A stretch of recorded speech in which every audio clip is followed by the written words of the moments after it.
BPT को proof कैसे करना है।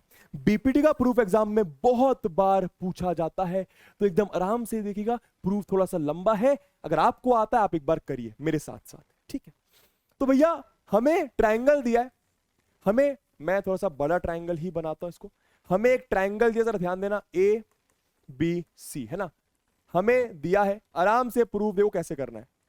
हमें गिवन क्या है, हमें गिवन क्या है, हमें गिवन है D parallel to B C, और हमें प्रूफ क्या करना है, हमें प्रूफ क्या करना है कि एडी अपॉन डी बी, हमें प्रूफ करना है कि एडी अपॉन डी बी किसके बराबर होगा, ए अपॉन ईसी के। किसके बराबर होगा, ए अपॉन ईसी के। यस सर, ठीक है सर। अब सबसे पहले यहां पे आप कंस्ट्रक्शन करते हो, अब सबसे पहले यहां पे आप कंस्ट्रक्शन करते हो। याद याद आराम से देखना, ठीक। कंस्ट्रक्शन, क्या कंस्ट्रक्शन होगा सुनना मेरे बात। आप क्या करते हो कि आपको छोटा ट्रायंगल दिख रहा है। अब यहां पे बहुत इंपॉर्टेंट बात आपको समझनी, क्या आपने यहां से एक परपेंडिकुलर बनाया, इसको आपने बोला मान लो डीजी। आपने ई से एक परपेंडिकुलर बनाया, मानो इसको आपने बोला ई एफ। समझ में आया। और आपने बी को ज्वाइन करा और डीसी को ज्वाइन करा। क्या ये कंस्ट्रक्शन समझ में आया। तो आप यहां पे लिखो कि भैया DG perpendicular to, DG perpendicular to A बनाया है, ध्यान देना। और ईएफ परपेंडिकुलर टू एडी बनाया है, ईएफ परपेंडिकुलर टू एडी बनाया है। ध्यान से सुनिएगा सारी बात, है ना। और आपने बी को ज्वाइन करा, डीसी को ज्वाइन करा। तो भैया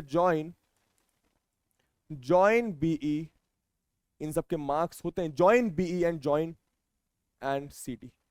आई होप आपको ये बात समझ में आएगी। थोड़ा सा पेन छोटा करता हूं ताकि मैं ज्यादा चीजें एक पेज में लिख पाऊं, है ना। इतना क्लियर है, इतना क्लियर है।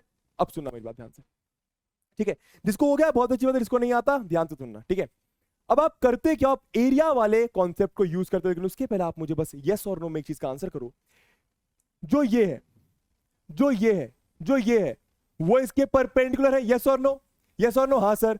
तो मुझे बताओ ये वाली चीज इस पूरी चीज के भी परपेंडिकुलर होगी, हाँ या ना, हाँ या ना, हाँ या ना, हाँ या ना। फटाफट आंसर करना जरा।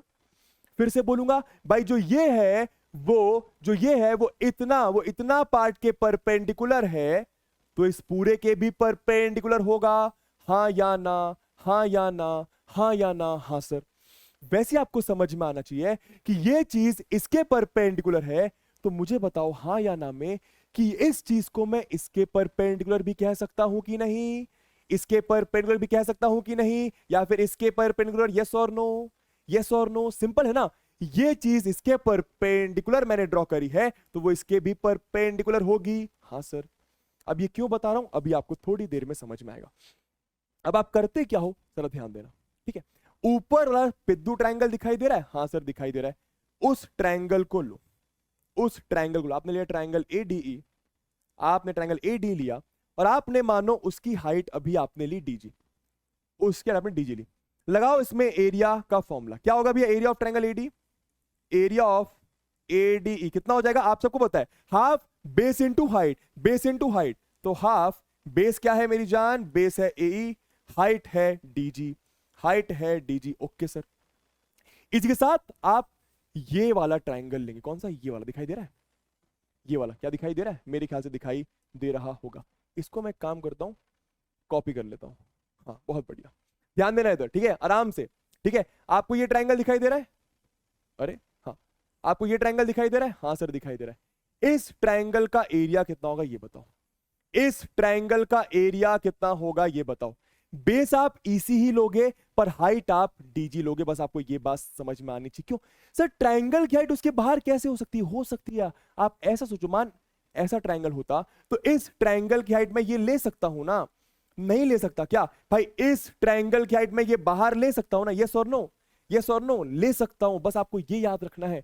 तो जब आप इस पर्पल वाले ट्रायंगल मतलब एरिया ऑफ ट्रायंगल डीईसी निकालेंगे, तो आपको बस ये याद रखना है कि हाफ बेस आपका ईसी रहेगा, हाइट आप डीजी लेंगे, बेस आपका ईसी रहेगा, हाइट आप डीजी लेंगे। क्या ये बात समझ आई, आई सर। अब सुनना, आप दोनों को डिवाइड कर दो, मानो ये पहली इक्वेशन, मानो ये दूसरी इक्वेशन, आप 1 डिवाइडेड बाय 2 कर दीजिए। तो LHS बाय LHS होगा area of ADE upon area of DEC, किसके बराबर होगा, ध्यान देना इधर, डायरेक्ट करूंगा, 1/2 से 1/2, चलो पहले कर देता हूं यहां पे direct, 1/2 into AE into DG upon half into EC into DG। फायदा क्या हुआ, हाफ से हाफ कटा, DG से DG कटा। अब आगे देखो आपके पास क्या आया, आपके पास आया area of ADE upon area of DEC किसके बराबर आ गया भैया, ये आपका A अपॉन EC के बराबर आ गया, ये आपका A अपॉन EC के बराबर आ गया। ये आपकी तीसरी इक्वेशन मान लो आप, ये बहुत इंपॉर्टेंट है। इतना क्लियर है, इतना क्लियर है। हाइट EF ले सकते हैं, बिल्कुल बिल्कुल हाइट EF भी लेकर मैं आपको करवाऊंगा, अभी चिंता मत करो। क्लियर है ये बात, क्लियर है सर। अब सुनना मेरी बात ध्यान से, अब सुनना मेरी बात ध्यान से, ठीक है। अब आप क्या करोगे, वही चीज, सेम चीज, क्या आप फिर से ऊपर वाला ट्रायंगल ADE ही लोगे, लेकिन इस बार हाइट EF लोगे, पर इस बार हाइट आपकी EF लोगे, और इसके साथ साथ आप ये वाले ट्रायंगल का एरिया लेंगे जिसकी हाइट आप यही लेंगे, जिसकी हाइट आप यही लेंगे। क्या ये बात समझ आ रही है? तो ऊपर वाला ट्रायंगल और ये पर्पल ट्रायंगल, लो भैया एरिया। तो एरिया ऑफ ट्रायंगल AD किसके बराबर, बोलना जरा, half base into height, base into height. समझ में आ रहा है? हाँ, तो हाफ बेस क्या दोस्तों, AD, बेस क्या AD, हाइट क्या EF, हाइट क्या EF, ठीक है। और इस ट्रायंगल का एरिया बताना जरा क्या होगा।